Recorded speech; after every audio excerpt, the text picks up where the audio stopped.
Hey, hey, hey, proud early educators. Welcome to our webinar today on an updated version of positive guidance and discipline. We're going to be talking about lots of current trends that are happening in schools and classrooms. We're going to be talking about why we are seeing different behaviors now than we have seen in a while, and lots of positive different techniques that you can use to lend skills to children that you are working with, and not just the children that you're working with, but the adults that you're working with, your co-workers, your administrators, your families, your communities, your own personal families. Hopefully you're going to get a whole lot out of this updated training that we've got going on. I see lots of people popping back in and popping in. Good afternoon. Thank you for joining me. Those that were with me this morning for safety and supervision practices, welcome back. I figured out how to manipulate my camera so that I can share my PowerPoint and be on screen at the same time. I thought I had it figured out this morning, but oops, I made a mistake and it wasn't there. I found a workaround. All right. So here we are right here. And I'm glad that y'all are here. So great. And if you missed the webinar this morning on safety and supervision practices, don't worry. It was recorded and it is now available on our website, so you can go back and watch that. Same thing with this training this afternoon. If there's anyone that you feel like could benefit from this information, this will also be recorded and available on our website so that you can pass it along, or any of the information. If you feel like you need to go back and watch it again, it's going to be available for you. So, that's what we do right here. So, great. And this information that we're going to talk about this afternoon, again, it's going to be really important that we have an open mind, an open heart, and that willingness to see things different, and that willingness to practice different skills is going to be really important right here. As we continue to navigate through this new era in early education that we are in, we've got to be curious and not judgmental. And we've got to get judgment and criticism out of the classroom so that we can see the children for who they are and what they are at this moment. And that's going to be really important for us in the classroom. Those of you that are classroom teachers, those of you that are administrators and coaches, we've got to let go of the criticism and judgment. We've got to let go of the labeling that we put on a lot of these kids right here, and meet them where they're at. Okay, that's what we're going to be focused on. All right. So again, just our little training tips that we have right here for you. Many of you are familiar with this already, but make sure that your personal TechPeds Workforce ID is entered on your Tim the Trainer portal before you complete your worksheet. Once again, this training has been verified by the Texas Early Childhood Professional Development System. So once you complete the course, your training certificate will be uploaded into your TechPeds account, usually the next day. But that only happens if your personal TechPeds ID is entered on that portal. I had a situation last week where I started getting some duplicate TechPeds IDs, and I started getting some errors from the system. And long story short, all of these employees were using their director's personal ID, and the school had a little misunderstanding on how that worked. So each individual person has their own TechPeds Workforce ID that will be entered on their profile. Make sure that you're taking notes so that you can go back and discuss some of these techniques with your school family, with your administrators right there.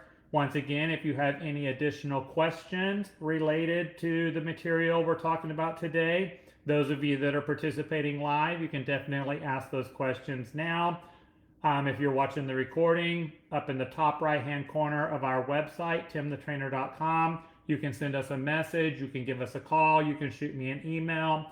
That way I can answer your questions or give you more information beyond the scope of the training material that you've got right there. And of course, remember that any clock hours of training that you are completing is done in a reasonable amount of time, such as, what licensing is going to be looking at is that the number of clock hours you complete in one single day cannot exceed the total number of hours that you worked in that day. And definitely you can't complete more clock hours in one day than there are hours in a day. All right. So we just want everyone to be in compliance with that criteria right here. My little legal disclaimer for this particular training is that we're going to talk a lot about what's going on in the classroom, where are some of these behaviors coming from, and then ways that you can practice lending skills to children once you're able to identify these factors. Are you going to be able to log off of this training here in a couple of hours and walk into a classroom and have immediate success? No. All right. It's going to take a lot of practice. It's going to take a positive mindset. It's going to take grit. It's going to take determination. But you're not going to see an instant change in behaviors, either with children or adults. It's going to take time right there. Some techniques will work better than others. All right. Some skills and some techniques may not work at all for certain children. There is something that will work with that child. We just have to go through the process of elimination to get there. All right. But that's where your optimism and your hope and your determination is going to be really critical. And always remember, we have to see children differently before they can act different. We have to see children through loving eyes. All right. So keep that in mind. All right. So some of you might have heard me talk about this before, but it might be the first time many of you have heard this conversation. But why are we seeing different behaviors right now that we haven't seen in the past? Well, it's 2025. And for the last 5 years, there's been a lot, all right? And I need y'all to kind of understand that currently in your early education programs, your infants, your toddlers, your 2s, but especially your 3s, your 4s, and your 5s, were all born during the pandemic. And they were raised during those difficult times of the pandemic.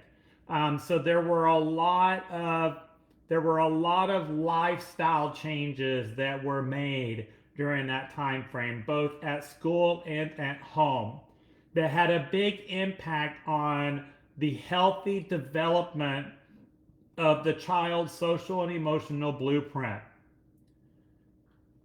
Most of the children that you have enrolled in your early education programs right now, the pandemic world is the only world that they know. All right. But those 3s, 4s, and 5s that were born, during 2020 and 2021, they are the ones that have the biggest impact. They are the ones that still have the biggest consequences. So when a lot of people ask me, when are we going to start seeing different behaviors? Well, it's when the children that are being born today are, coming into our pre-K classrooms. That's when we're going to start seeing differences. But we have a lot of work to do. And, when we talk about the lifestyle changes that were made, during that time frame, look, I get it. I understand it. I supported it. We did what we had to do to stay safe and healthy. We did what we had to do to control the virus. All right? Completely understand that. But are there consequences to these processes that we had in place? Absolutely. There's huge consequences, and we're going to be dealing with this for decades. All right, and it's not just the children in the classroom, it's adults too. So I want to throw just a little bit of science at you, and I want to kind of talk about, what happened during the early years of these kids' lives that is impacting the behavior that we're seeing right now. All right, and I'm going to kind of go quick through this, so pay attention. And then because I want to get to the meat and bread of what we came here to talk about today. But it's all very, very relevant. And I want y'all to have those aha moments, and I want y'all to kind of see the big picture right here. All right. So that's my goal, and that's my objective for you. So again, it's going to be a very different positive guidance and discipline training than kind of what we've done in the past. All right. So, there are really 6 things that I'm going to be focused on right here. And again, thinking about these kids that were born in 2020, 21, 22, your 2s, 3s, 4s, and 5s that you have in your classroom right now. Well, first off, we got to look at the wearing of the mask. All right. And when we talk about the development of the social and emotional blueprint, the development of the social and emotional blueprint is created from the 3rd trimester of pregnancy until the age of 2. And there are a lot of critical skills that are built into the brain during that time frame. And and we talk a lot about connections on the outside build connections on the inside. So all of this stuff that was happening in the outside environment had a big impact on the development of the cells in the brain during this time. But it really had an impact on that social and emotional blueprint. And the way we typically have this conversation is, if you're an infant, toddler, young 2-year-old teacher, you have got an incredible amount of responsibility while you're in the classroom with the child and you're engaged in activities. And you're creating that felt sense of safety, and you are that child's healthy, positive attachment figure. That is creating a healthy blueprint for learning. All right. So there's a lot, infant, toddler, young 2-year-old teachers, you got a lot of responsibility because you are getting to create that blueprint. Okay, and that blueprint for learning is going to stay with that child for the rest of their life. What you do in those early classrooms has that big of an impact on that child's development. Okay, no pressure, but don't mess it up. All right. Now, typically how we have this conversation, if you're in an older 2-year-old classroom, if you're with 3s, if you're with pre-K, if you're working with K through 12, your job is to adapt to the blueprint that has already been created. So that means you're going to have to adapt to each individual child's blueprint. Okay, we got to be aware of it first, and we'll talk about that. But then once you kind of know what their blueprint looks like, then you adapt to it. Okay, so the items that I'm about to talk about, and this is where I say the healthy blueprint for learning is created from, before birth to age 2. And it's 2025 right now. So most of the children that we have in our programs were born and in those first 2 years of life during this time frame. So you can see where we're going with this. So the mask, and we know that from basic child growth and development, the most fascinating object to a child is the human face. And children learn so much from the human face. An infant that gazes up at their mother or their primary caregiver with that constant stare, just studying, their caregiver's face.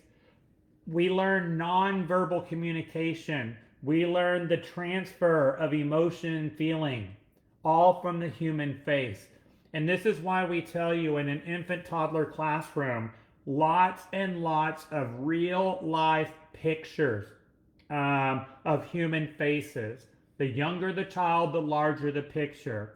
All right, because that development is just happening, and the intimacy and the empathy and the compassion and the attunement, all of this is being developed by noticing the human face. We start to read, where somebody is at, and we use phrases in the classroom like, do you see her face? Her face is saying, I don't want to be bothered right now. Do you see her face? Which eventually adapts to, do you see her body? Her body is saying, help, I seem frustrated. And we focus on that nonverbal communication. Very critical. However, during the early stages of these children's lives, during 2020 and 2021, what was covered? The human face. All right?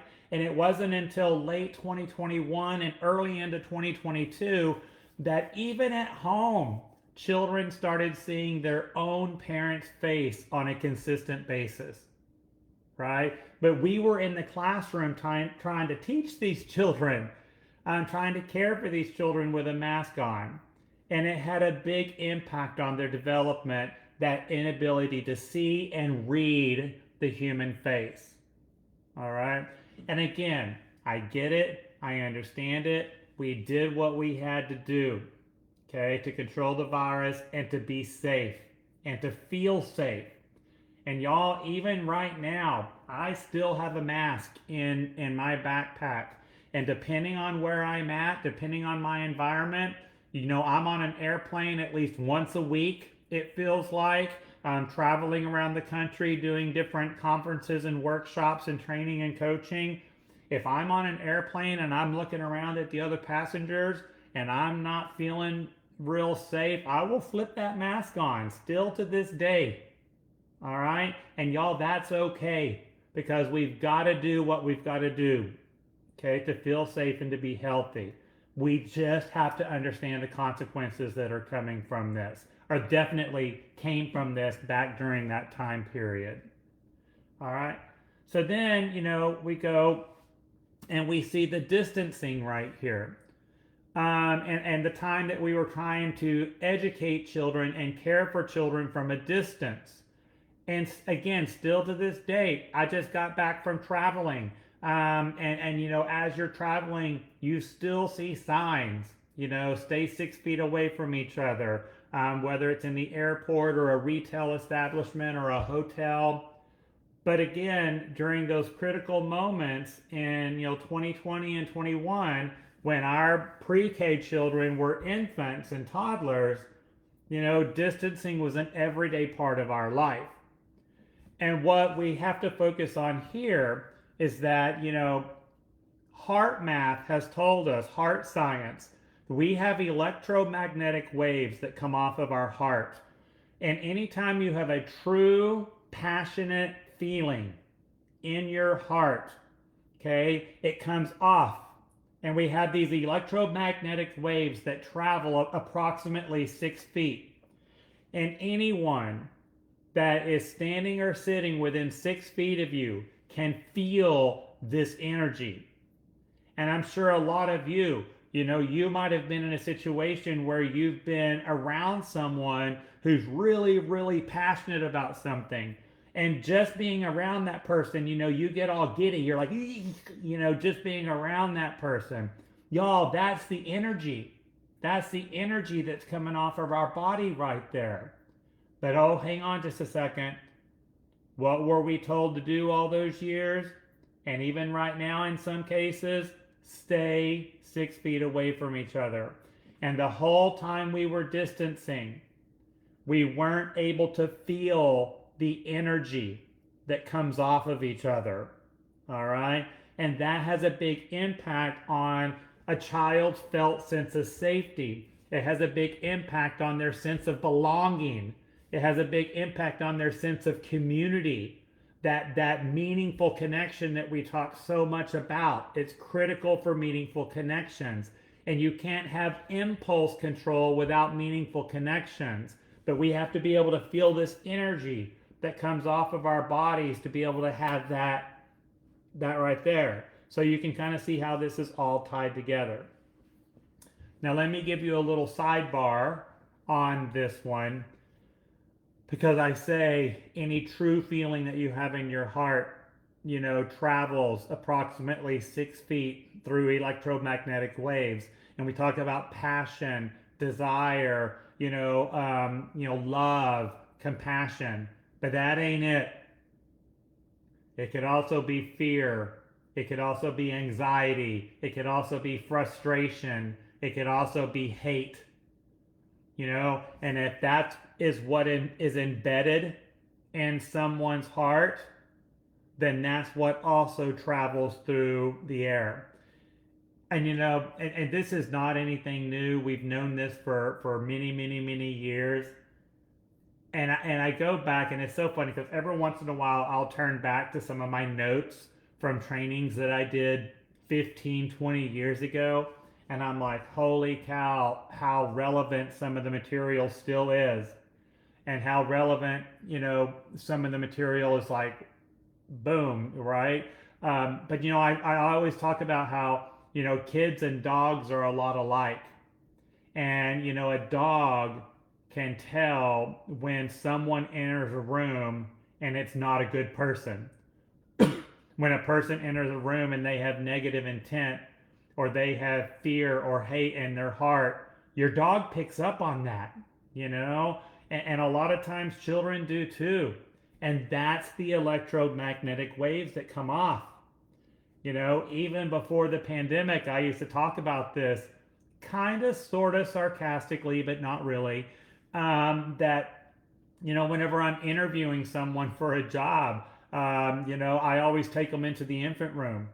Because if I walk an applicant into the infant room and, all of the babies start crying and they're all in distress, yeah, that's a bad sign. All right. But if I walk an applicant into an infant room and everything remains calm and, soothing and joyful, then that person's giving off some good energy. It's true, isn't it? Right? Absolutely. So that kind of gives you a perspective of this energy that we're talking about that we did not get the whole time we were distancing. Then we go into the lack of physical touch. And we know, children must have physical touch to survive. Our brain is wired to crave physical touch. Everyone, all right? Young, old, male, female, everyone's brain craves physical touch. Now, as an adult, it may get to a point where your brain still craves physical touch, but you just want it on your terms. All right? Children, they've got to have that. And, we learned a lot about this in World War II when there were so many children that were orphans and there weren't enough caregivers to care for the hundreds of children that were in one room at one time. And what happened is, these caregivers were so overwhelmed, there was no way they could take care of all of these children at one time. But the children that did get picked up and held for 5 simple minutes a day are the ones that survived. The children that were not picked up died, So that right there proved, the need for physical touch, especially in the younger years of life. Especially during those infant, toddler, 2-year-old years. But then we go back to 2020 and 2021 when these children that are in our pre-K classrooms right now were infants and toddlers. We were told to avoid physical touch. And even the CDC came out with guidelines, for infants and toddler teachers to wear long sleeves to avoid physical contact on skin. And the whole time we were wearing these extra layers of clothing to avoid that physical contact on skin, the children weren't getting the physical touch that is so desperately needed for healthy development. All right.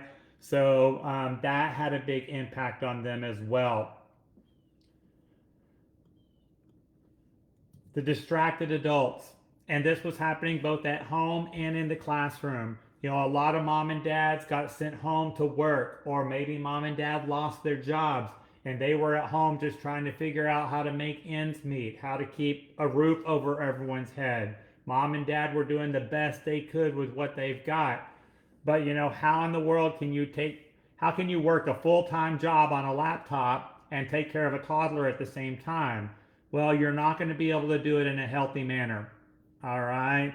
And giving that child a screen, you know, and the screen, the tablet becomes the glorified babysitter. That's just a whole nother set of developmental issues that we're dealing with right now.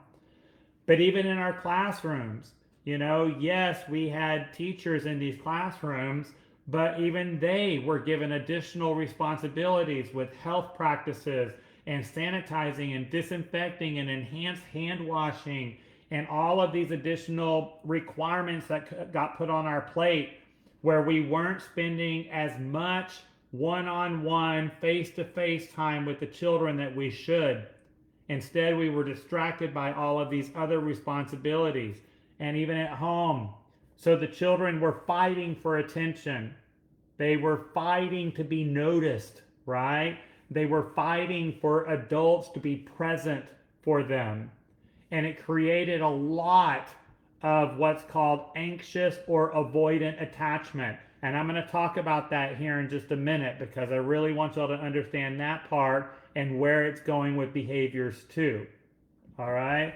And now we're still, because we kind of got into this rut and we can't seem to get out of it now, where it's like, okay, let's entertain the child with a tablet or a screen of some kind, while mom and dad are on TikTok or on a reel or on, you know, Instagram or whatever. And, you know, we're seeing more parallel play in both the classroom and at home than we are social play right now. And this kind of leads to, once again, that 45-year decline that we are seeing in self-regulation, and a 20-year decline that we're seeing in empathy, right? And it's due to the lack of open-ended play. It is the lack of social play, all right? And we either have distracted adults or we have parallel play. And so once again, that's a whole nother focus. And y'all, that's a whole nother training that I'm going to do right there, all right? Is appropriate open-ended play. And again, I don't want to give away my upcoming training, but there's a lot in that one. All right.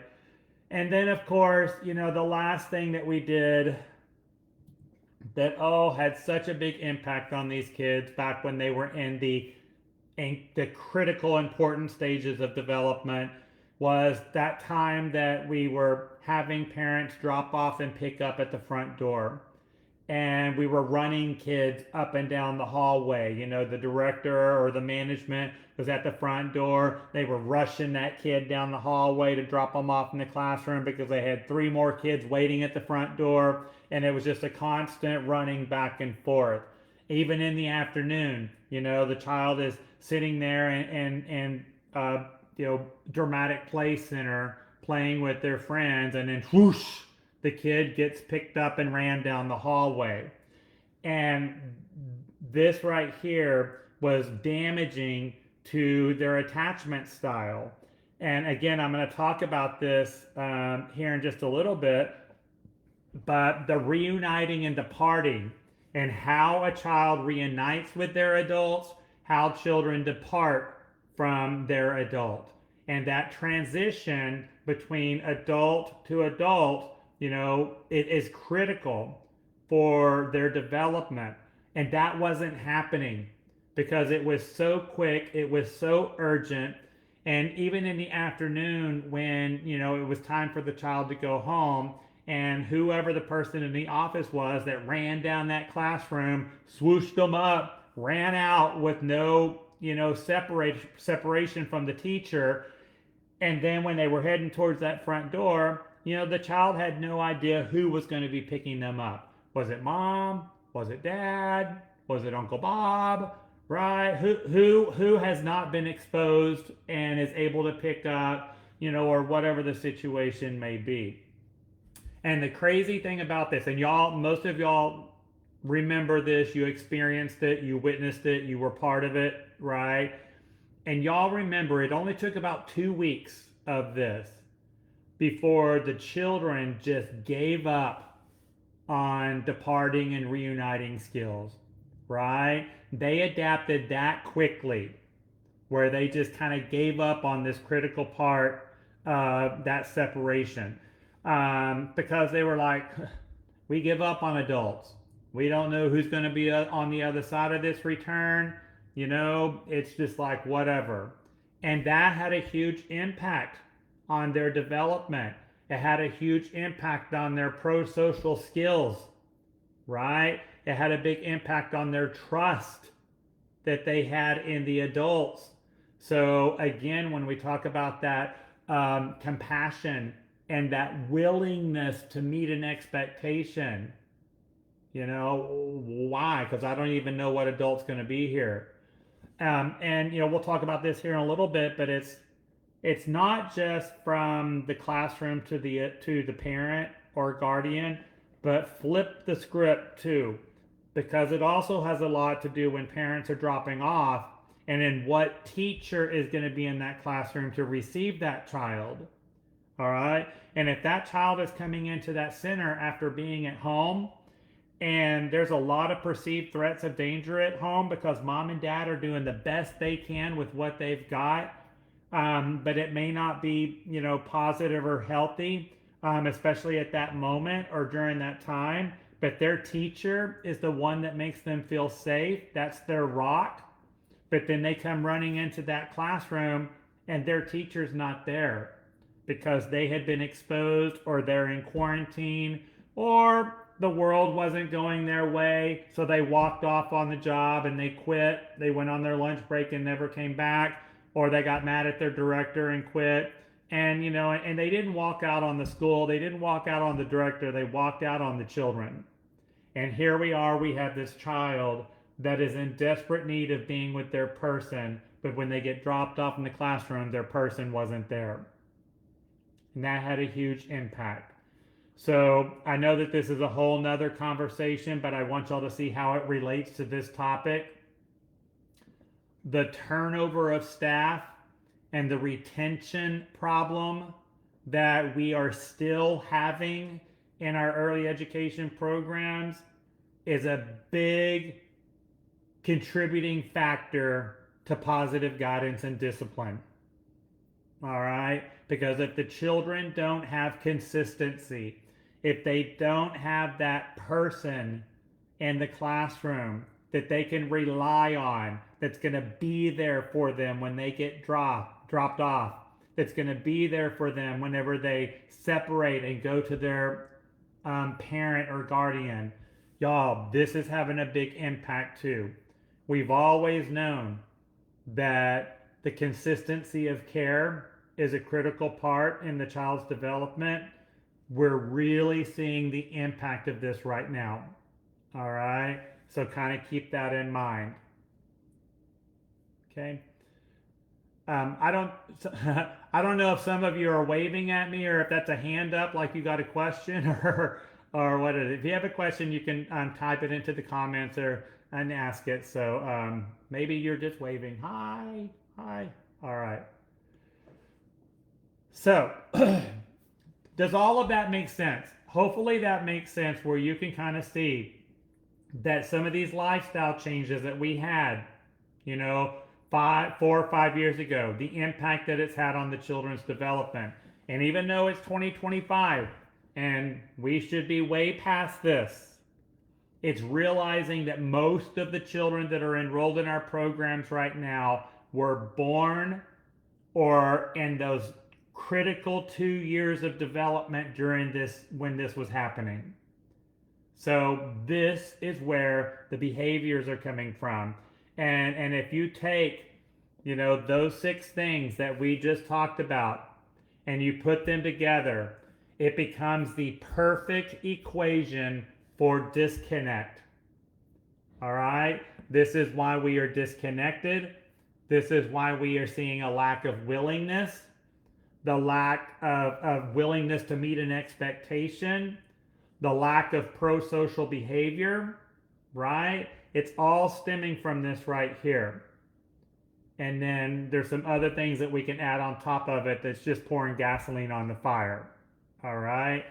So here's the hard part. It is what it is. All right? It is what it is. It happened. There ain't nothing we can do about it at this point. All right? That we can't go back and reverse it. We can't go back and do things differently. It is what it is. So this is where, I started at the beginning of this workshop. The willingness to see things different and the willingness to do things different has got to be there. If you're still trying to run your classroom the same way you ran your classroom in 2019, you're going to be frustrated. You're going to get burned out. You're going to have poor judgment. You're not going to be able to maintain self-control. And it's going to be chaos. We have to be willing to see and do things differently. Okay, so let's move forward right here. We talk about becoming an attachment figure. A big part of positive guidance and discipline is being there for the child. Okay, being their person. That person that the child can go to when they have a perceived threat of danger. All right, when they need safety. Now, especially in an infant toddler classroom, you are the child's safekeeper. You are their safe place. This is not going to be an area of the classroom for them. It's going to be the adult. And we practice a lot of active calming techniques. We practice a lot of techniques to create a felt sense of safety in the classroom. And we'll talk about some of those later on in this webinar. But you also, and I put this at the beginning because I wanted you to hear this at the beginning right here. None of the previously learned calming strategies will work unless you're the child's healthy attachment figure. I mean, I'm sure a lot of you can share stories about how you had a particular teacher that had a really good classroom management. Children were meeting expectations, just that classroom ran like a well-oiled machine. And then the moment that teacher went on vacation and someone came in to sub in that classroom, everything went down the toilet. And you're like, what's going on here? It's because you've got to be that child's person. All right? There has to be those meaningful connections before these things will work. And that's why we say the turnover of staff, the lack of retention, it has a big impact on positive guidance and discipline. All right? And don't get attunement and attachment confused. Attachment is about being present for the child whenever a child is in distress, and that child knowing that they can come to you in that moment of distress. Attunement is being aware of your surroundings, all right? Having empathy, having that compassion, being able to see the world from other people's point of view, all right? But just being aware of the environment is attunement. That's not attachment, okay? Just because I'm aware of my environment doesn't mean I've got a meaningful relationship with a child, all right? And we just did this morning, we just did our workshop on safety and supervision techniques. And, attachment is a big part of that. We got to be aware of the environment. We have to be aware of the ongoing activities of the children. But attachment is that meaningful connection with the child. All right? And again, how you respond to the needs of children over time dictates their attachment style. So, you have one interaction with a child, it's not going to do much to their attachment style. It's over a period of time. If this happens over and over again, do they create a secure, healthy attachment style? Or is it avoidant? Is it anxious? Right? And so we look at that. So, those of you that aren't too familiar with the attachment theory, I think this is really fantastic. I'm fascinated by it. But it was originally founded by John Bowlby back in the 1950s. It's been expanded by Mary Ainsworth. Dr. Becky Bailey did some fantastic work on this right here. So we do see different variations of the attachment theory as it has evolved over time. But this is kind of the nuts and bolts of it right here.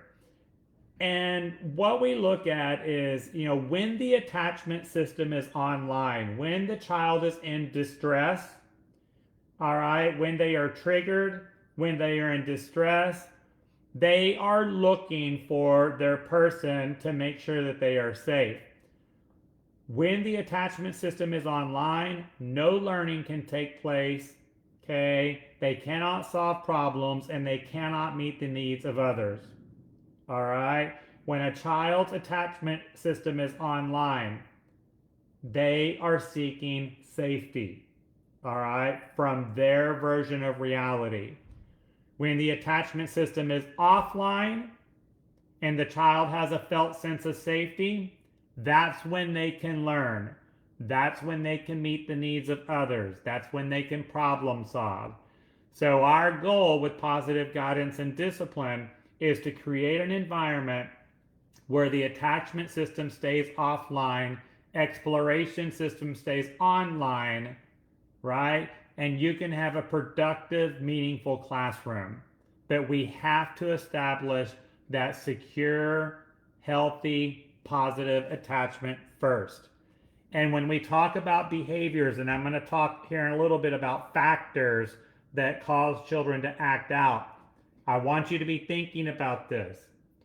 Thinking about children that you've had in your classroom in the past, thinking about current children that you have in your classroom, and do they have that felt sense of safety? Do you have children in your classroom that their attachment system is online the entire time they're with you? Right? And that's what I'm hoping that you'll get out of this. Okay? All right. Again, the attachment theory outlines how you bond with the primary caregiver. And again, it sets the foundation that you will use to navigate relationships throughout your entire life. So, we talked about that healthy social and emotional blueprint during the first 2 years of life, but it extends even past that. Because even in your 3 and 4-year-old classrooms, even in K through 12, the type of attachment style that is created in that classroom is going to impact that child's ability to form relationships later in life, right? So, no pressure, but don't mess it up. All right? This is big. There's 4 different types of attachment styles based on this theory. There is the secure, healthy, positive attachment. There is what's called avoidant attachment, which is dismissive, anxious, avoidant. There is the anxious attachment, which goes along with preoccupied. And then there's what's called disorganized, fearful, avoidant attachment. I don't talk a whole lot about disorganized attachment. I really want us to just focus on the top 3, secure, avoidant, and anxious. I like to call disorganized attachment above our pay grade. All right? If you have a child that has disorganized attachment, this is the child that needs professional help. All right? I'll talk a little bit about it, but that is the 4th one right there. With the attachment models, like I had already talked about, the way a child separates from their person, the way the child is reunited, are the 2 biggest things that you want to look at right here. And again, that's separating and reuniting from their parent or guardian. But I don't want y'all to underestimate the power of how a child separates and reunites with their classroom teacher. All right? Because that's critical right there. The adult characteristics, and I'm going to talk about those here in just a little bit. how you respond to a child in distress, and then the likely child tendencies. Again, the best way to determine a child's attachment style is during drop-off time and pickup time. You want to pay attention to that. You know, I want y'all to imagine that you've got two light switches, and I know y'all can see my hands now. I was happy that I got my camera situation figured out before this afternoon. You know, pretend like you got two big light switches right here. And, you know, we have our exploration system and we have our attachment system right here. When exploration is on, attachment is off. When exploration is on, this is when a child can learn. This is when they can meet expectations. All right. You know, this is when they can meet the needs of others. And then attachment is off at that point. When a child is in distress or when there is a perceived threat of danger in the classroom or in their life, attachment comes on and exploration goes off. And when attachment is on, they are seeking out safety. All right. And once again, in this scenario, no learning can take place. They cannot meet the needs of others. They cannot cooperate. So our job with positive guidance and discipline is to be there for the child so that we can get attachment off and exploration back on. That is the goal right here. So with that secure, optimistic, positive attachment, you know, when we create this attachment style, simply being present for the child, all right? It's that ability to regulate your emotions. It's that ability to trust others. It's to have that effective communication, all right? Ability to seek emotional support. It's that the child is comfortable being alone. They're comfortable in close relationships, easy to connect to. They've got a high self-esteem, and they're the ability to be emotionally available. That's what we're going for right here. So let me kind of walk you through. And again, I'm not going to spend a whole lot of time on this because I have a whole video on my website that goes over attachment styles. If y'all want to know more about this, y'all can add that video to your watch list. I just want to really quickly, you know, kind of go through this for you so you can kind of see what I'm talking about. You know, if I have a child, and let's say Leslie is my secure, healthy, optimistic attachment figure. Leslie is my teacher in the classroom. She's my person, right? And I'm 3-year-old Tim, and I'm over here in the classroom, and I'm in dramatic play playing with Monica and Jackie and Tammy. All right. And we're having a good old time playing in dramatic play. And then Leslie says, all right, kids, you know, it's time for circle time. Everyone come to circle. And then we're like, yay, circle time. We love circle time. Come on. And then we run over to the circle time rug. And then as we're sitting down, Monica steps on my hand. All right. And this puts me in distress. Monica stepping on my hand as we're going to circle time is what's called accidental aggression. All right. Accidental aggression. And accidental aggression is kind of just like in this scenario. It was an accident, right? Monica it was not intentional. She did not mean to step on my hand, but it could also be accidental aggression due to spatial awareness because the child is not, they're not aware of the space around them like we are as adults. But it could also, accidental aggression could be due to a missing skill. All right. That child, you know, aggressively stepped on my hand, but it was due to a missing skill. All right. So that's the opportunity for the teacher to be able to lend that skill. About 90% of the behaviors we see in early education are accidental aggression. All right. Either the child is unaware or the child simply doesn't have a particular skill. Okay. We don't get into instrumental aggression, all right, until a few years later. And instrumental aggression is where they're using aggression to manipulate or to get their way. All right, we start seeing that come online sometimes in the late threes, but usually early fours. I know a lot of times people go, oh, well, I've got toddlers and twos that are manipulating. Not really. That's still usually a lack of a skill, all right, that you see in a toddler 2 year old room. I know it can be perceived as manipulation or intentional, but it's really just a lack of skill. All right, so going back to my story, Monica stepped on my hand. I'm in distress. Now, when we were playing in the Dramatic Play Center, all right, exploration was online, attachment was offline. I was playing with my friends, we were having a great time. The moment Monica stepped on my hand, exploration went off and attachment came on. And at that point, I was in distress. There was a perceived threat of danger. Monica, who was just my friend in Dramatic Play, is now a tiger trying to eat the antelope. All right, and I've got to get away from the tiger. So at that point, I run over to Leslie, my teacher, and I seek comfort. All right, and this time, Leslie might go, oh, Tim, you're fine, stop, here's a toy, here, play with the toy, Tim, here, oh, here, have some juice, get some juice or water, you're fine, stop, here, go color something, all right?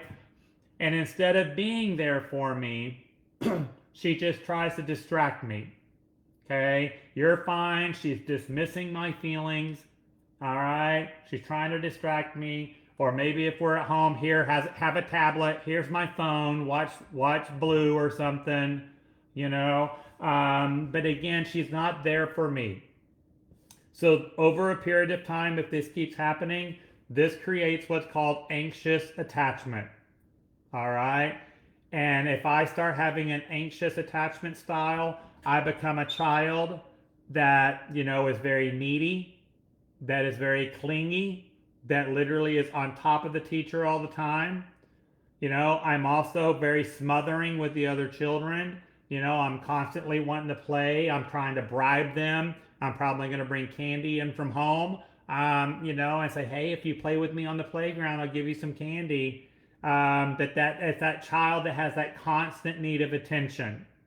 All right. And again, if this continues to happen, I'm going to grow up to be that adult that, again, is very needy, that is very codependent, how many of y'all know people that occupy a lot of space in the room? Like, they're a lot, right? You might love them, but they're a lot. And, and that happens right there. So that's what happens over the period of time. So we don't want anxious attachment. And I bet a lot of you have identified some children in your classroom that kind of fall into this category, okay? Then we go into, let's redo our situation.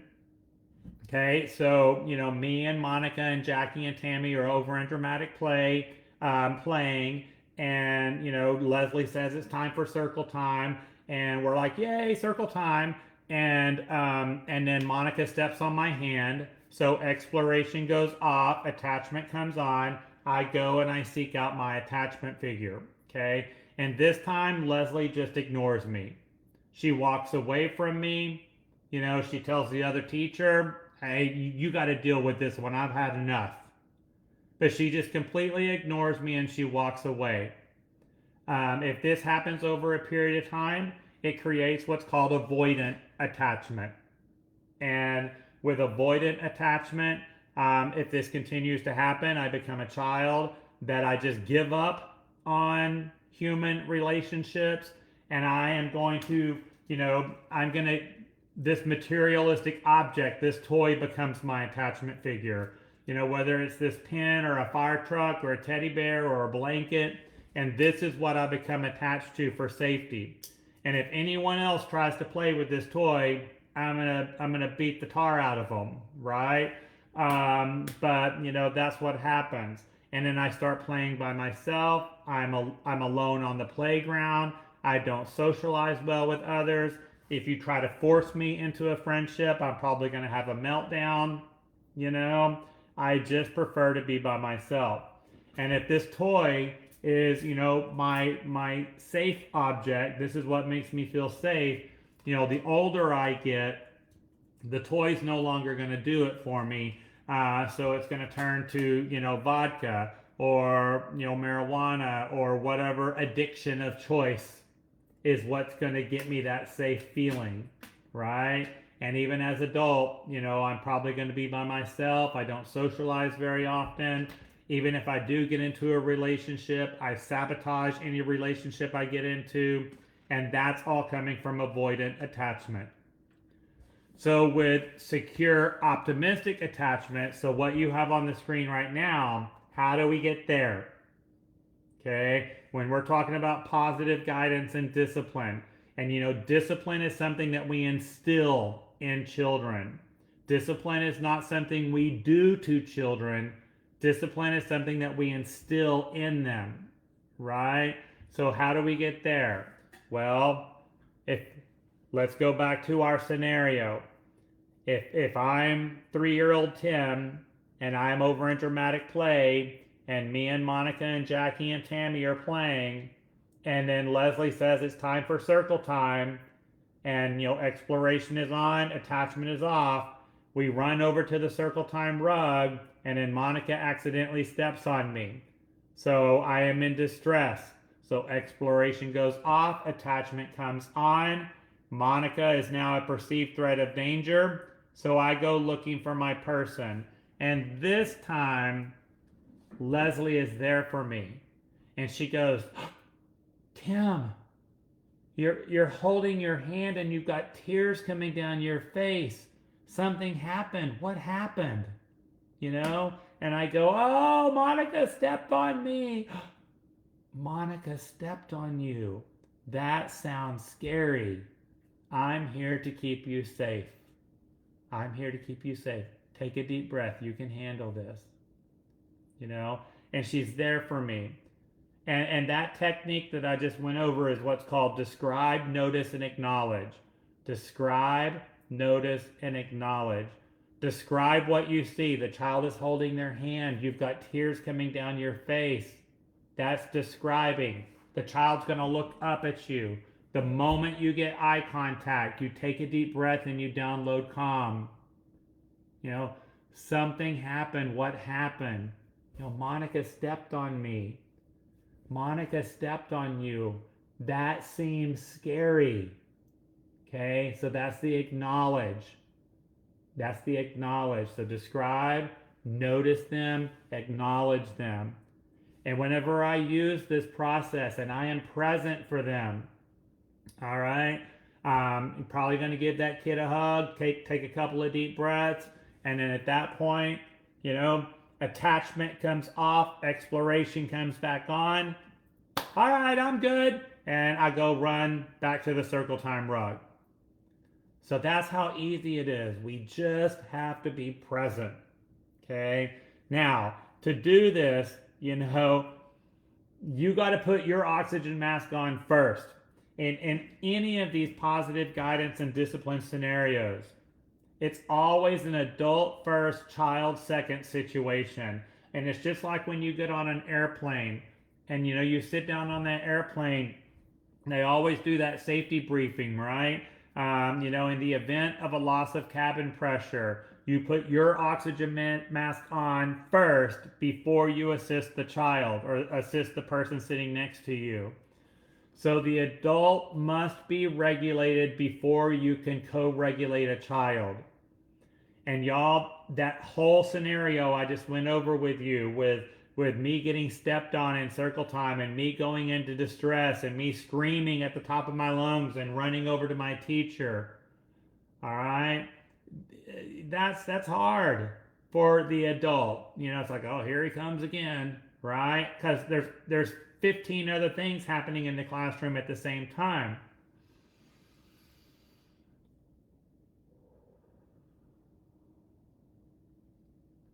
Okay, stop, take a deep breath, and relax.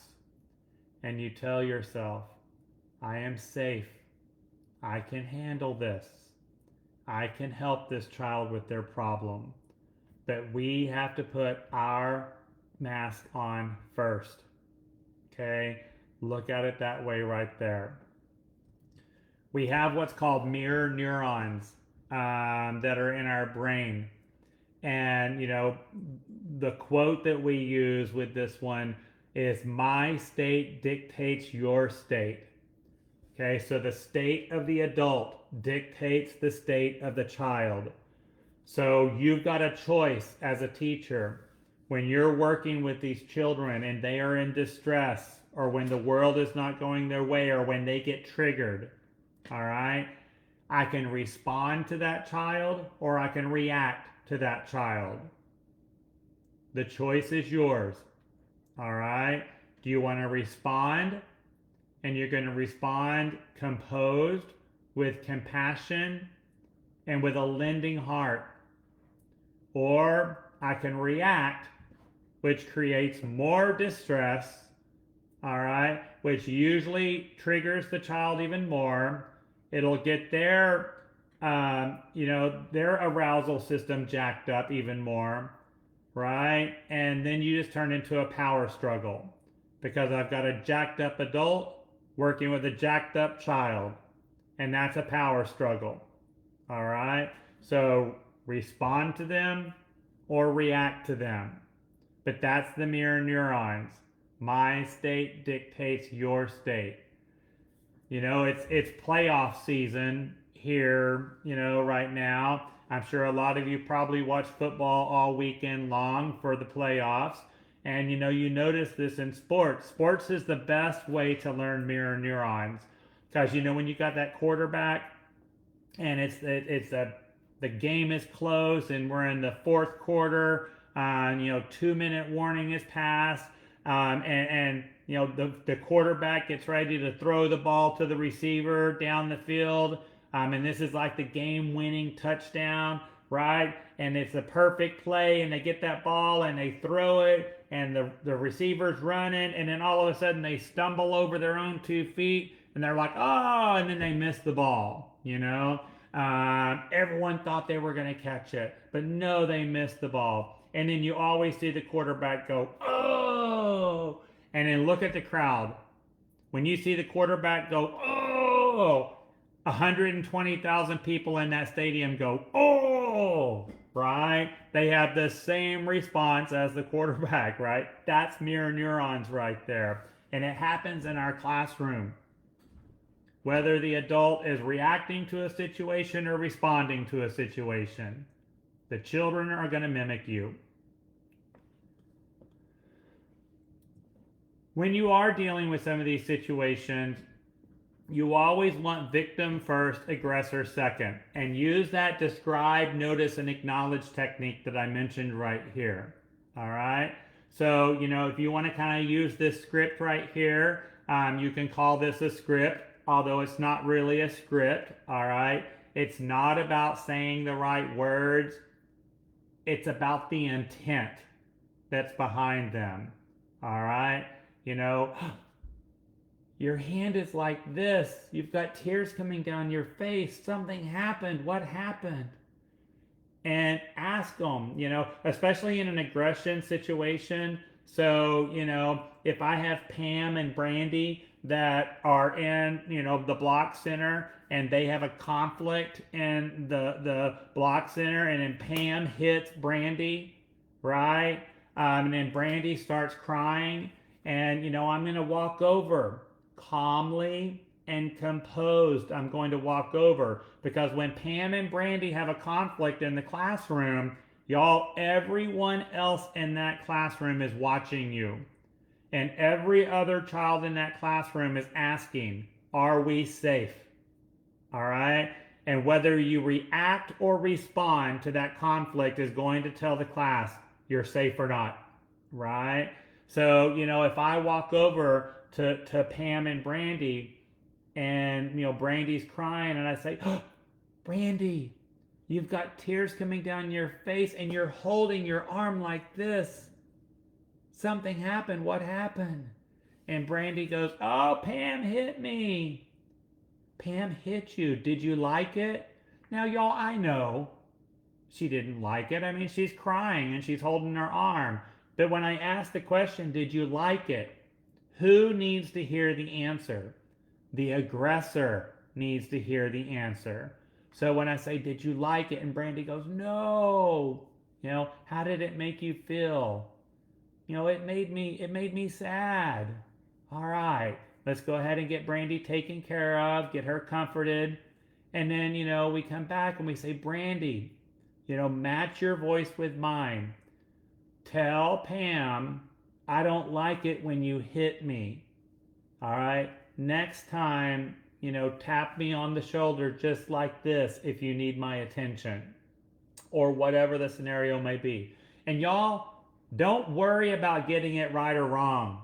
Give it your best shot. If you're wrong, the kid will let you know. Oh, okay. All right. And then you just make whatever correction is needed right there.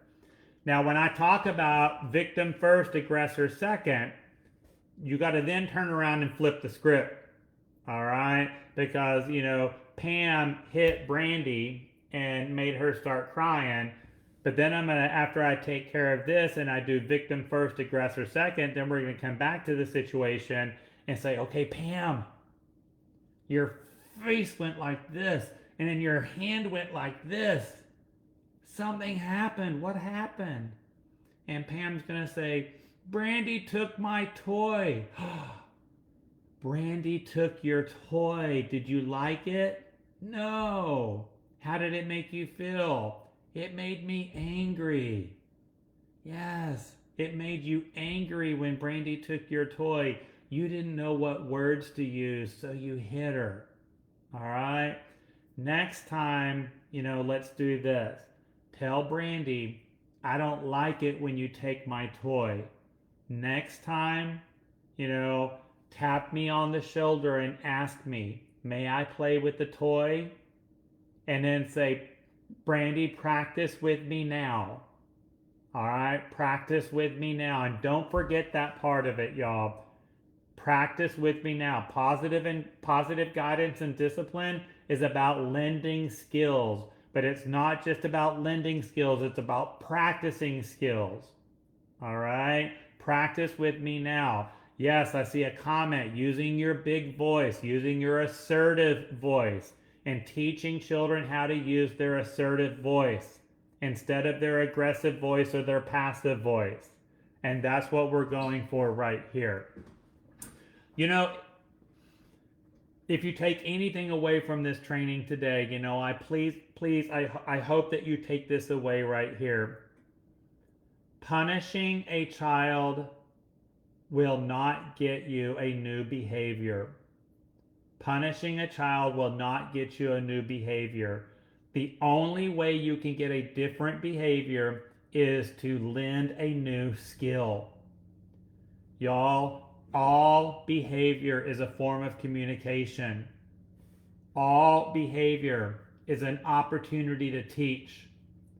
All behavior is an opportunity to make a difference. That's what it's all about right there. Okay? But punishing children does not teach a new skill. When I do this in person, and I usually do this in a 6-hour workshop, we kind of go through this activity where we talk about our own mental models. And based on our own mental models, when you were a child and you got in trouble, how did your parents handle it? And a lot of time it was punishment. For a lot of you. Well, that's what's in your mental model now. So we've got to rewrite that script. All right, we got to rewrite that script. And with positive guidance and discipline, we practice these new skills. We have the willingness to do things differently, the willingness to rewrite the script.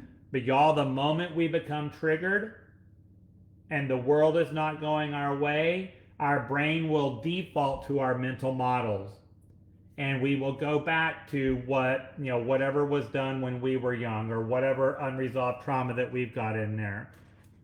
That's a whole nother workshop in itself right there.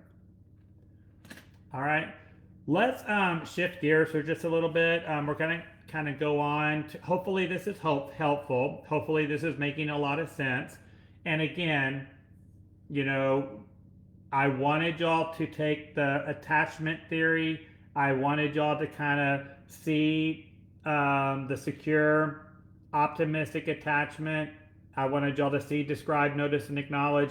And again, I still want y'all to be thinking about, the first 2 and 3 years of the child's life, and for the children that we currently have in our program, the impact that the lifestyle changes we made in 2020 and 2021, where this is putting us today.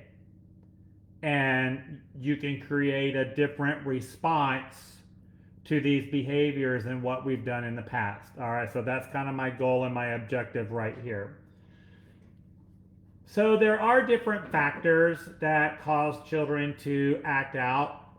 The temperament of the child. Behavior is made up of two things. Behavior is made up of temperament plus experiences. All right, temperament plus experiences creates behavior. So it's all kind of coming together right here when we look at those two things. And the child's temperament, that social and emotional blueprint, that mental model, and y'all even know they're 2 and 3 years old, they've already got mental models. All right.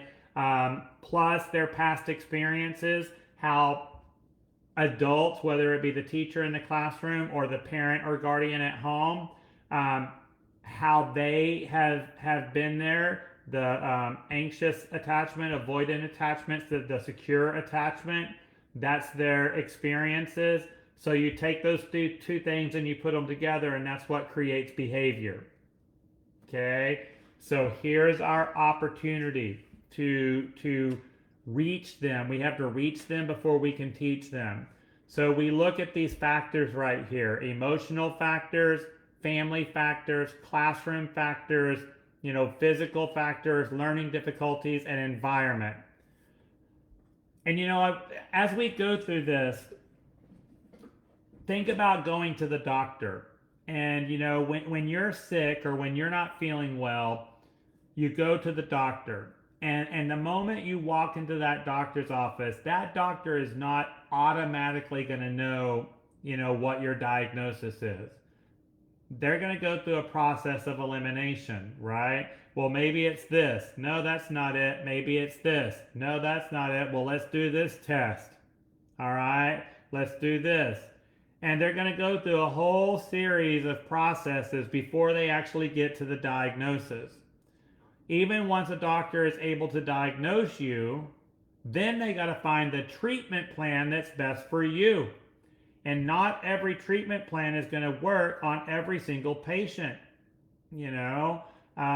So that's why they call it practicing medicine. Even with law, right? You have a family member or a friend that's an attorney, right? They practice law, because when they go into that courtroom, you got to go through all these different scenarios before you get to the verdict. So they're practicing law. Y'all, teaching is no different. When we're dealing with behaviors in the classroom, we are practicing teaching. When a child walks into your classroom, you don't immediately know what factor is causing the behavior. We got to go through the whole process of elimination. We got to gather information. We got to gather data. All right? I talked about all behavior as a form of communication. All behavior is a sign of a missing skill. So even once we do figure out the factor that's causing the behavior, the temperament plus the experiences, now we got to figure out what skill is missing, right? And again, you go through that process of elimination. Maybe it's this one. Nope, that wasn't it. Maybe it's this one. So it takes time. Positive guidance and discipline takes time and patience and determination. But you can do it. And it's different for every single child. If you walk into that classroom and you think this is going to be a cookie cutter approach, and what worked at my last school is going to work here, yeah, it's not. And I love it whenever we hire new teachers. I don't love it. That was sarcasm. When you hire new teachers and you do your onboarding and you do your new hire training, all that stuff, and then you get them in the classroom and they're like, ugh, this classroom is totally out of control. There's no structure, there's no routine. Yeah, you're right. There's no structure, there's no routine, there's no predictability because the teacher that left before you took all that with her. All right? When teachers leave, they take structure, routine, and predictability with them. They don't leave that behind for the replacement teacher. That's up to you to create. You have to create your own structure, your own routine, your own predictability. All right, but if you're expecting it to be there as a new employee, if you're expecting it to be there when you walk in the classroom, you got another thing coming to you. All right, because it doesn't exist. All of that went with the previous person. You've got to establish this yourself. All right. Oh, I'm getting a clap. Take a deep breath. And if you do have that, new teacher that comes to you and says, this classroom has no structure, it has no routine, and they don't get it, that has to be built by the individual teacher, then that's an opportunity for coaching and development. All right. So you've got to establish that on your own. Can't be left behind by someone else. So let's look at these emotional factors. And I start with this list right here because this is where most of the behaviors come from. When we're developing positive guidance and discipline plans, we got to look at this. Now, I already told you, behavior is made up of two things, temperament plus experiences. So that's the very first emotional factor that we've got to be aware of right there. You got to understand the child's beliefs and values. You've got to understand what is important to them. Their beliefs and their values create their thoughts. Their thoughts are their inner speech or images for our young children, the images that they have in their head. All right? Their beliefs and their values that create their thoughts. All right? Thoughts create feelings. All right? Are they going to be sad? Are they going to be angry? Are they going to be anxious, frustrated? All right? And then the feeling creates the choice. Just like the adult, are they going to respond or are they going to react to a situation? Are they going to take a deep breath and regulate? Or are they going to fight? Right? And then the choice creates the behavior. So that's kind of how you have to look at this right here. But any new experience starts with beliefs and values. All right? Beliefs and values turn into thoughts. Thoughts turn into feelings. Feelings turn into choices. Choices turn into behavior. And whatever behavior creates the new experience. And this is how our brain works when responding to a trigger or the world not going your way. I was in Providence, Rhode Island recently, and I had this group of teachers that they were kind of arguing with me a little bit. And they were like, Tim, you don't understand. We have this one child in our classroom, and he will just go up and hit a kid for no reason. Or he'll have a behavior and smile at the teacher while he's doing it. And I'm like, no, there's a reason. Y'all, there's always a reason. There's always a factor. All right? There's always going to be that trigger right there. Because whatever happened went straight to their beliefs and values, which went straight to their thoughts, which went straight to their feelings, which went straight to their choices, which went to the behavior. All right? And that's how the brain works with every single child, with every single situation. Some of them, it goes lightning speed. All right? Some of them go lightning speed. And this whole process that I just explained usually happens at least 7 seconds before the child is aware of it. All right? Before the adult is aware of it. You go through this cycle approximately 7 seconds before the response or the reaction. And it's unconscious, but it's there. So this is why it's important for you to know the child. Okay? anger, defiance, assertiveness, frustration, anxiety, fear, boredom. Is that child bored in that classroom? All right. Is it not stimulating enough? Is it not enriching enough? All right. Or is it overstimulated? I know that I'm the type of person, like, I love holiday season. I absolutely love holiday season. I don't like holiday shopping because it's too stimulating for me. Going to the mall or going to a store where there's 10,000 people and a lot of flashing lights and it's really loud and people are ringing bells, too much for me. It sends me overboard, right? Now imagine me being a child.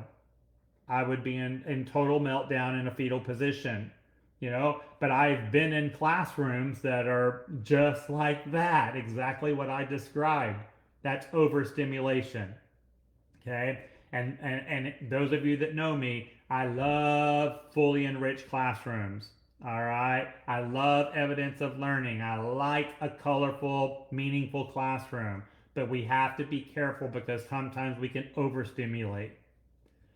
All right. That need for attention, especially in that anxious attachment style we talked about, there's a lot of need for attention right there.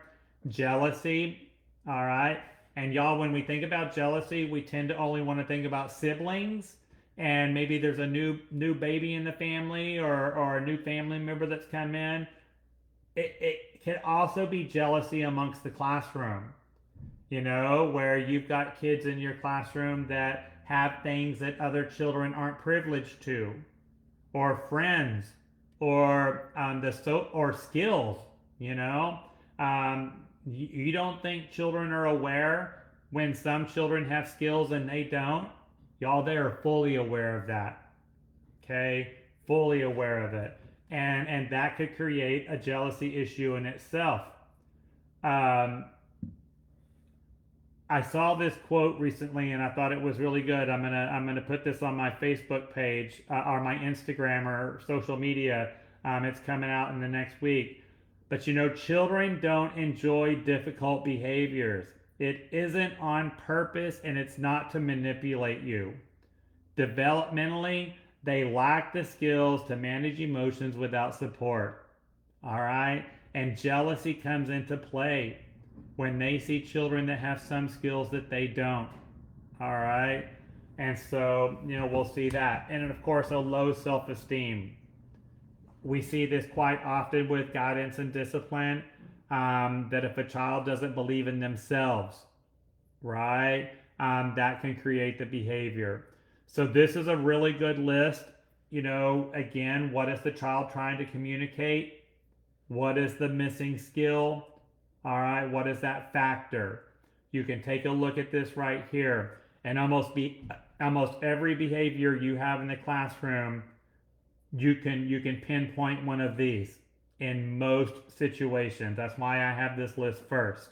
All right, and then we can figure out how to have that secure, optimistic, positive attachment on these right here. Those attachment styles I talked about, really important when looking at emotional factors.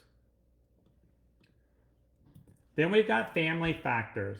Okay, and again, this is probably the second thing that we see the most with behaviors. So it could be inadequate limit setting. And do we see a lot of this right now, where it's very inconsistent how behavior is being handled at home and in the classroom. So it's happening on both ends right here.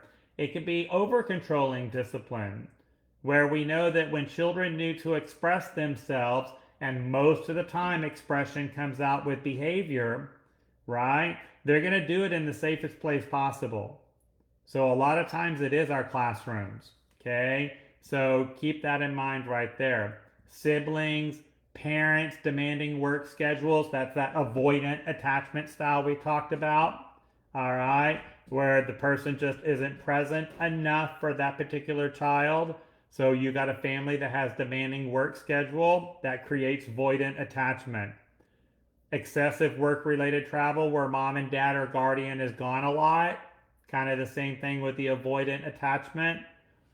We know that the three most stressful events in a child's life. All right. Death of a parent, divorce or separation of a parent, or a change in their classroom teacher. All right. Those are the three most stressful events in a child's life. So you can see here, obviously, divorce, serious illness or death, and then, of course, the substance abuse or domestic violence, that could be a factor too. Probably need to put that way down on the list, probably in smaller print, because while this is a contributing factor to behavior, it's not your go-to. All right, these are in very rare situations right here. Okay, now this is where you need to have a good professional relationship with the families, so that if you see that it is a family factor that's contributing to behavior, you can have those professional conversations that are full of encouragement, that is full of support, and let's see how we can find you resources to support the family, to support the child. All right, these are not easy conversations, but in some situations, these are conversations that need to happen. All right. Then we turn it on us. All right. Let's see what we're doing to contribute to the behavior. A lot of times when I'm working with teachers, we want to skip this slide. All right. We don't want to put the spotlight on ourselves, but in reality, I probably should rearrange this slide deck, because classroom should have come before family in some situations. But, it could be that there's too many children in that classroom for that particular child. Okay, so not so much, too many children. Tim said, I took Tim's class this weekend, and he said we have too many children in the classroom. No, that's not necessarily the case. It's too many children for that particular child. All right, and that could create a behavior issue right there. Excessive noise and stimulation that I talked about. So my new trigger, my new pet peeve. See, I have to even take a breath before I mention this. When I walk into a classroom, especially during nap time, and y'all have got the noise machines on, and it's turned up so loud, the children's ears are bleeding. Y'all, that is excessive noise and stimulation right there. You're not using those noise machines appropriately. I was just at a conference a few months ago, and there was a booth in an exhibit hall, and it was this company selling the white noise, noise machines. And I was like, hey, can we chat? I want to talk about appropriate volume levels, and what you guys are communicating to your customers that buy your product about the appropriate volume that these things should be set at. And we had a really, really good conversation, and they even agreed, the volume needs to be at a comfortable, soft, soothing level. If it's so loud you can't hear yourself think, y'all, you are doing the opposite of what you're going for. And when those kids get up from nap time, they're going to be all jacked up because of that excessive noise and stimulation. Okay? So please, if you're using those white noise machines, they need to be used appropriately with the appropriate volume level. Lack of developmentally appropriate practices. Like I mentioned this morning, I just did a training kind of talking about going back to the basics before we can move forward. If you do not have the most recent copy of Developmentally Appropriate Practices, I encourage you get a copy of this book right here and become very familiar. But if we're not following developmentally appropriate practices, you're stressing the child out. And that stress and anxiety and frustration could create the behavior. All right? So we want to meet the child where they're at. Poor classroom organization, clutter. Y'all, this actually has been linked to behavior. Okay? So if you go into a classroom that is not organized well, there's a lot of clutter, there's a lot of busyness, all right? That could be stimulating the behavior right there. So we want to look at that. Competitive and violent games, a negative environment where the word no is overused. Children need to be told what they can do, not what they can't do. And then lack of clearly stated and enforced commitments. All right, commitments right there. That's what we want to look at. All right. Then we go over into physical factors. And this one right here, uh-oh. Hang on just a second. There we are. I'm back. Physical factors also, has a lot to do with behavior. And again, probably need to move my slide deck and make this over just a little bit. Come back.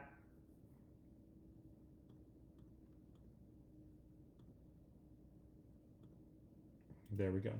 All right. Getting back to those physical factors right there. And now I don't know why my launch pad is up on the screen, but you are just going to have to deal with it. All right. Poor nutrition. Anytime we're hungry, we get hangry, right? As adults, we get hangry, y'all. It's no different for children. Poor nutrition, not getting those nutritional values. The hunger right there. When we're tired, we're cranky. When we don't feel good, we're cranky. When we have pain, when we have allergies, all of these could be physical factors that's causing that behavior. Keep that in mind right there. Not just the adults, but this happens with children too.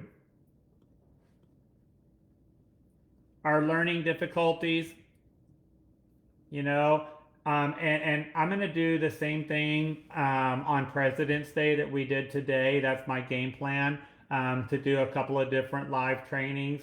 I've already kind of got it set up that we're going to do some special care needs, working with children with special care needs. So, looking at these developmental delays, hyperactive disorders, children with vision and hearing issues, children with speech issues, definitely this could create behavior issues. Also, just keeping in mind that most of the children that we work with in early education are not diagnosed, and it's typically due to the child not being old enough to be diagnosed. So kind of keep that in mind right there. You got to be very careful with learning difficulties and developmental delays, because then you run into ADA laws and you have to handle these behaviors a little differently in those situations. All right.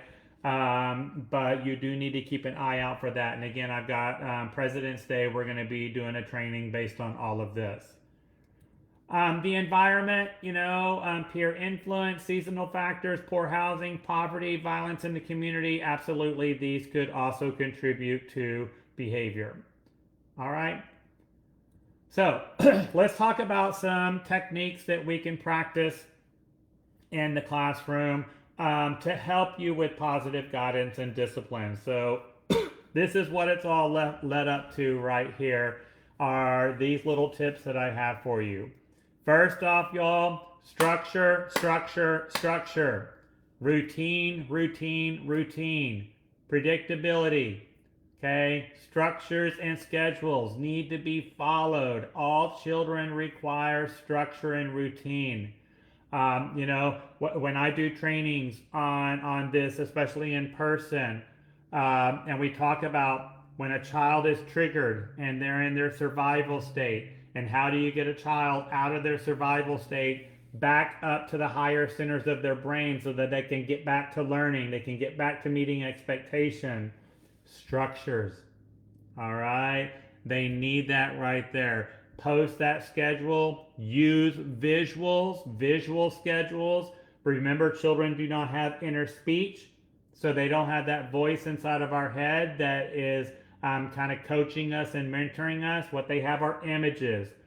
So we want visual schedules that will constantly remind a child of what to do. All right. If you have a child that has a lot of behavior, that has a lot of aggression, I would create visual schedules just for that individual child, using them as kind of like the role model. So you can get your camera, take some pictures, and create a little booklet just for that child to help remind them of the expectations, to help coach them through difficult times when the world is not going their way. But they need those visuals right there. Okay? Prepare the child for unusual change whenever you can. Remember the predictability. They don't like to be blindsided. They don't like it when you throw them a curveball. All right, that could create a meltdown right there when they mentally and emotionally can't handle anymore. Talk about the different events of the day, and again, use those real life pictures to help them understand. All right, if it's raining outside and you're not able to go outside, and this is a child that needs their physical movement, they need their physical development, they need the fresh air and the vitamins from the sun, that's really critical for them. Have pictures. This is a sunny day when we can go outside. This is a rainy day or a cold day when we're going to have to do physical movement inside. All right, but instead of just saying, oh, kids, we're not going to be able to go outside today, use the visual so that they can see it. All right, and nice big visuals right there. And make sure you've got those supplemental activities ready to go. Have that rainy day box, have that severe weather box, whatever you want to call it, weather permitting box, so that you've got activities that are already planned to get them their required physical activity when they can't go outside, but do it in pictures. All right? Because if you do have that physically impulsive child, that if they don't get their physical impulses out, it's going to come out in behaviors. All right? Have that backup plan ready to go. Okay? And again, as much warning, as much predictability as possible. Like I said, the visuals, we all respond to visuals right here, and it's not just children, it's adults too. We were just on our winter training cruise a couple of weeks ago, and I actually took some really good pictures. That Carnival Cruise Line has used visuals to get the passengers to meet expectations. So I was kind of laughing because I'm like, we're in a 3-year-old classroom right now. Look at these visuals. But guess what? People were following the expectation. So visuals are not just important for children, they're important for all of us. And the great thing I love about visuals, visuals never get tired of telling us what to do. My mom used to always say, I am sick and tired of telling you. Well, you're never going to hear that from a picture, right? Looking at a picture activates a different part of the brain, especially for young children with inner speech. It bypasses the language process, which may or may not be fully developed. All right. Use those visuals, hand washing charts, visuals on how to get ready for nap time, visuals on what meal time is going to look like, transition time when we're transitioning from one activity to the next, or from one classroom to another classroom. What is that going to look like in pictures? And again, if you have a child that has a developmental delay, if you have a child that has a lot of aggression or a lot of behavior, make them their own books.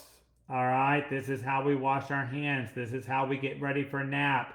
This is how we go outside. So that child has their own visuals that they don't have to share with anyone else. Okay, that's good. And whenever I go into a classroom, if I see some of these tools, and that's what we call them, these are tools, if they're all perfect, they're not being used right. All right, I want to see them crinkled up, torn up, have dried up snot on them. Just kidding on that. No dried up snot. You need to clean that. But I want there to be evidence that these are being used. And this is why I like making them, because if they get destroyed, we get to make them all over again. Easy breezy. Okay. And of course, putting the words, putting a description of the activity with the visual. It's going to promote that literacy, and we like that too. All right. Process versus product, focus on the activity so that all children can learn from it. It's not about the finished product. So many times I see behaviors in the classroom because the children have so much stress about doing things perfectly, right? And then comparing themselves to the other children, and teachers actually comparing children to the other students. No, y'all, it's not about the finished product.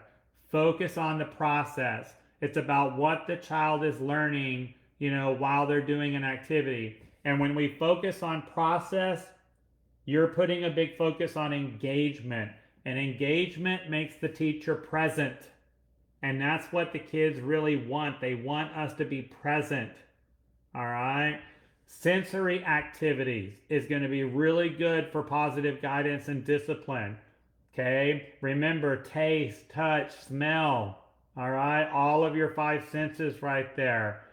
Lots of sensory related activities in the classroom that are developmentally appropriate for the children, that are not choking hazards or health hazards. All right? They're going to need this right here. And I like to, educate your parents on process. When they come into your classroom, they want to see, perfect activities. No, they're not always going to be perfect, and that's okay. That's the beauty in it right there. They don't have to be perfect, all right? It's about what the child learned while they were doing it. I've always done my bulletin boards. We've always had bulletin boards outside of the classroom. And we usually have some type of monthly theme that we'll give the teachers. But what I'm looking for on those bulletin boards is, real life pictures that include every child in the classroom, what the finished product looks like, so a display of finished product. But then I want a piece of paper up there describing exactly what the child learned while they were doing this. What is the focus on the process, right? So that we're educating the parent, we're giving them that evidence of learning, but it's also, like I said, it's the engagement and it's the predictability and routine that you're providing for the child and their behavior. So that's important stuff right there too. Lots of vocabulary in the classroom, so the teacher should constantly be using the language of safety, as we're teaching the children. Lorena, you pushed in your chair just like this so that the other children would be safe. You did it, Patrice, you walked across the classroom just like this so that we could go outside. You did it, and using that language of safety right there. Lots of vocabulary, lots of descriptive words. And the goal with this, especially when you've created that secure, optimistic attachment that we talked about, you're role modeling for the children. And when you're using the language of safety, they're going to start using it too. And they're going to start describing their safe actions, all right, for themselves and for other children. So now we've got both adults and other children coaching safety and using vocabulary, and this is going to benefit your positive guidance and discipline right here. So real good stuff. And remember, when we're practicing, children have to practice a new skill 2,000 times in context before they've got it. So this is not something that's just going to happen once or twice. Some children are going to need to practice longer than others, okay? And expressing their feelings, using vocabulary to express their feelings and their emotions. Feelings and emotions are okay.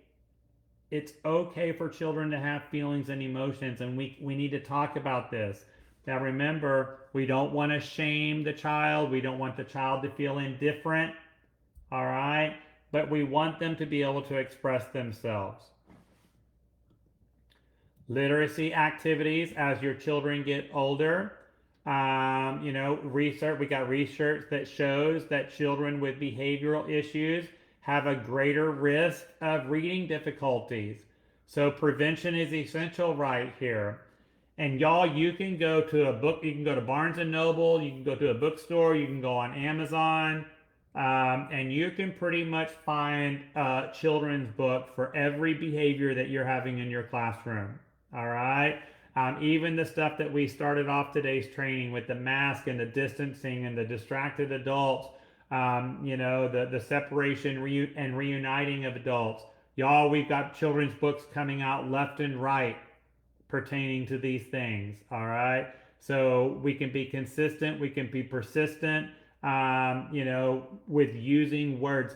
And don't make the assumption that children have the correct vocabulary to express themselves. Some children have limited vocabulary, more limited than others. So, when we talk about all behavior as a form of communication, children are expressing themselves the best way they know how. We have to be supportive in expanding that vocabulary using literacy. All right.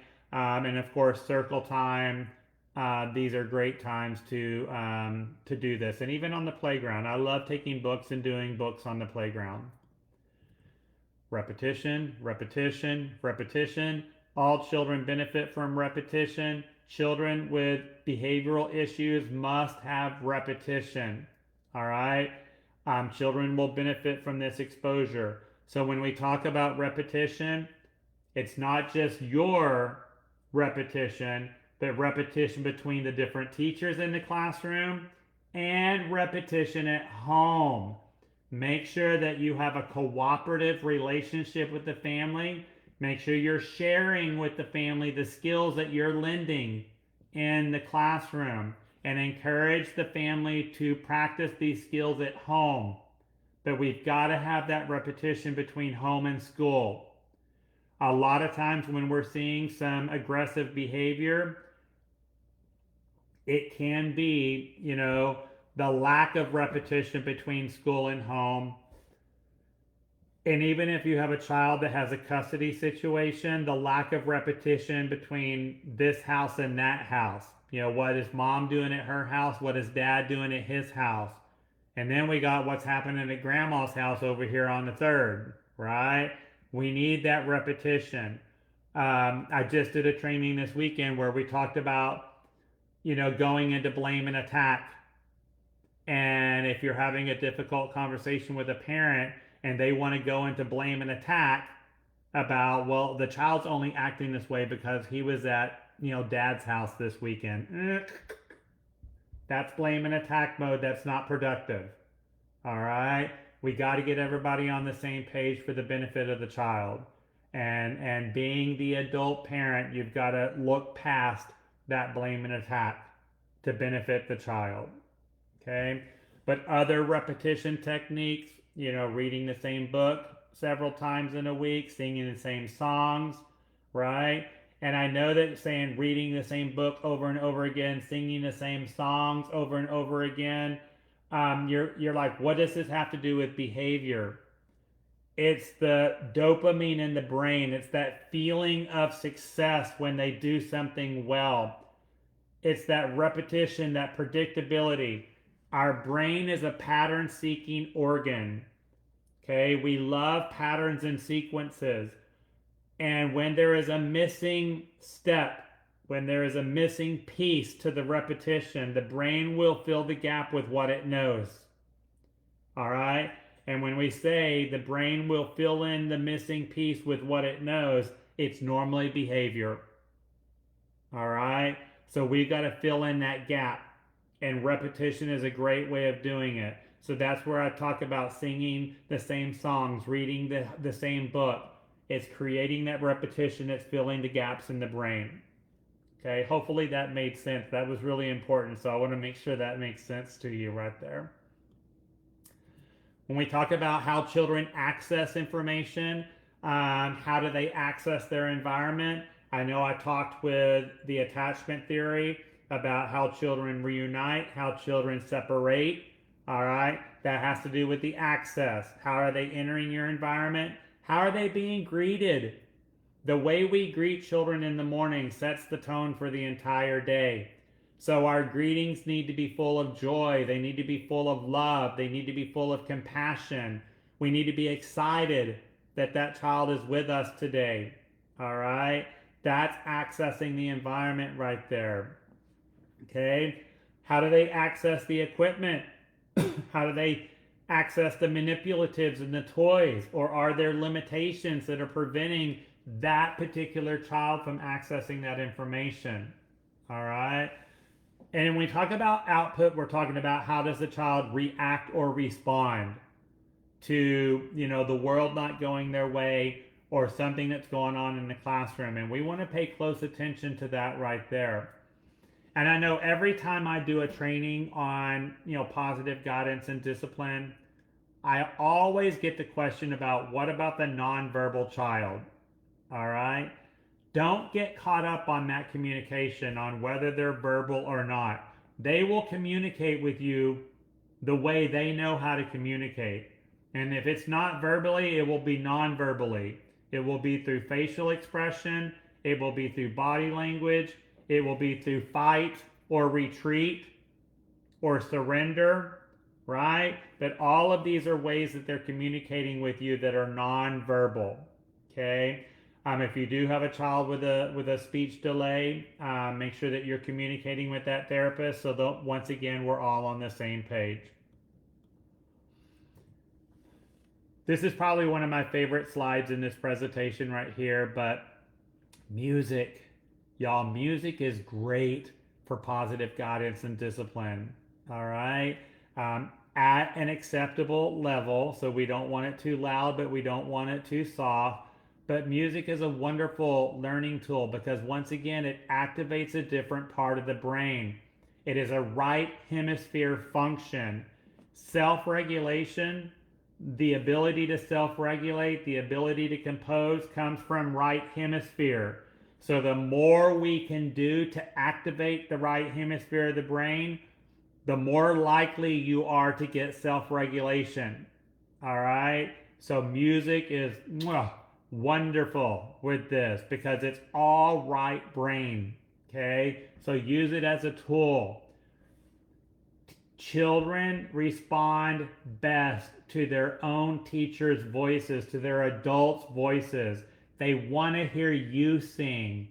They want to hear you create the music, not a CD or an MP3 player or a Bluetooth speaker. All right? But I encourage y'all, sing, sing, sing. And children don't care if you're a good performer or not. All right? They just want to hear their adults sing. I was so proud. It was really, really cool, y'all. I was working with this group of schools in Montana, and we did this whole thing on aggressive behavior in music. And I was talking about this right here, where again, it's the activation of the right hemisphere, which is going to benefit both the children and the adults.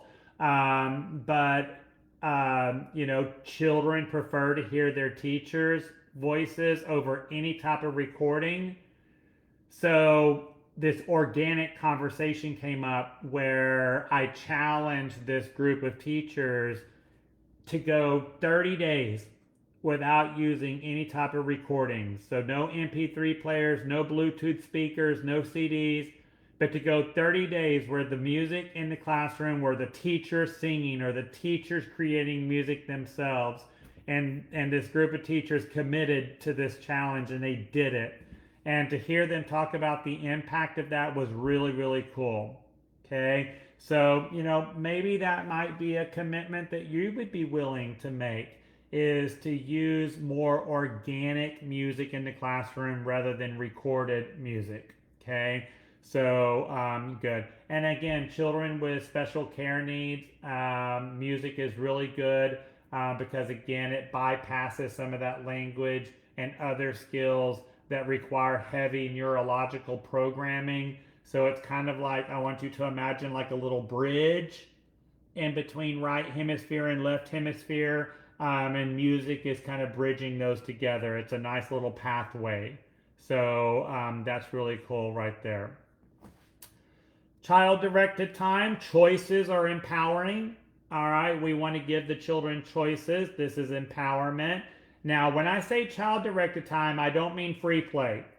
All right, y'all, free play is one of the worst things that you can do in a classroom. When you just tell the kids, go play, you know, that's free play, and you just flush structure and routine and predictability right down the window, or right down the toilet. All right out the window, down the toilet. Child directed time, you know, you can go play in the block center where you can build roads and bridges, or you can go to the art easel where you can paint with feathers. Which works best for you? All right, that would be an example of child directed, but I'm giving them a choice. All right, and follow their lead, follow their interest. If they pick block center every single time, cool. All right, nothing wrong with that. We can encourage them to have a different choice, or maybe tomorrow block center is not part of the choice. All right, but we want that child directed time. It's going to help build vocabulary, it's going to help build confidence, right? But that is empowerment. And when we do the 7 powers and 7 skills of conscious adults, we put a lot of focus on choices, all right, and the benefit of that choice.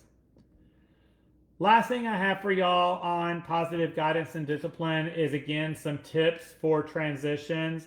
And I went ahead and I wanted to add this in here because, like we mentioned earlier, most behaviors come out during transition time because again, we don't have that predictability, we don't have the structure.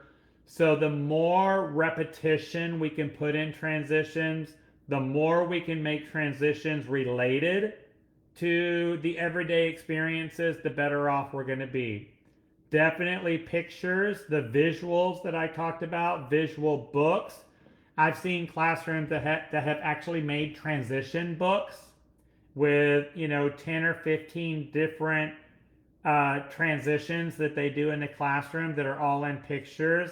So whatever transition that teacher's doing that day, she can just flip to that page in the book and say, okay, kids, here's what we're doing. Here's how we're going to transition from one activity to the next.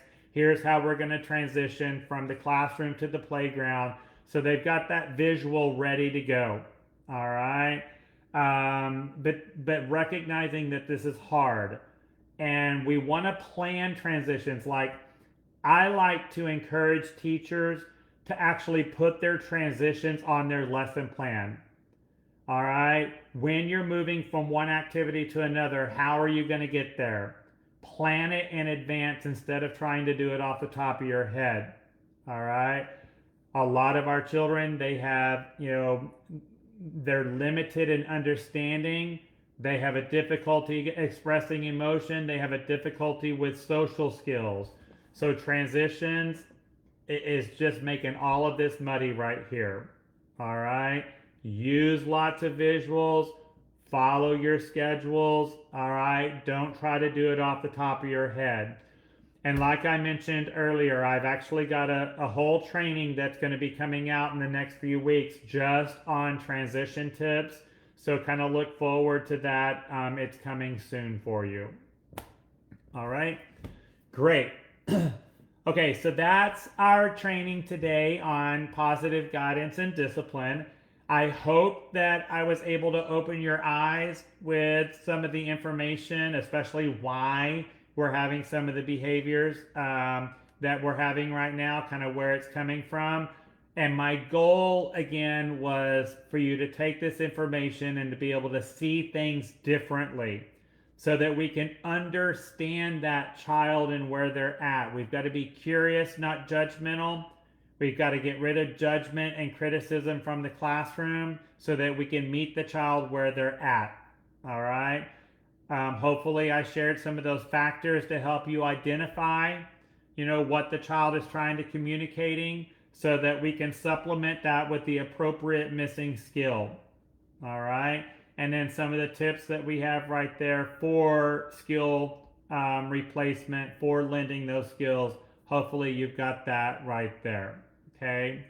Um, Someone is asking, can we have them look at a clock as a visual? Only if they understand the clock and they understand the numbers and they've got that concept of time. Most of the children in our early education programs don't have the concept of time down yet. Maybe older threes, fours, and pre-K kids. Most of them don't have that. So I would add something to that. Whether if you want to make something that looks like a clock, but you got your visuals of what's happening throughout the day, and if you have it kind of look like a clock, we're going to start teaching the concepts of time. But we're on the right track. Definitely on the right track right there. But don't just expect them to be able to look at the clock and get it unless they have that concept of time, which again, that is developmentally not coming until several years down the road. But yes, good, on the right track for sure.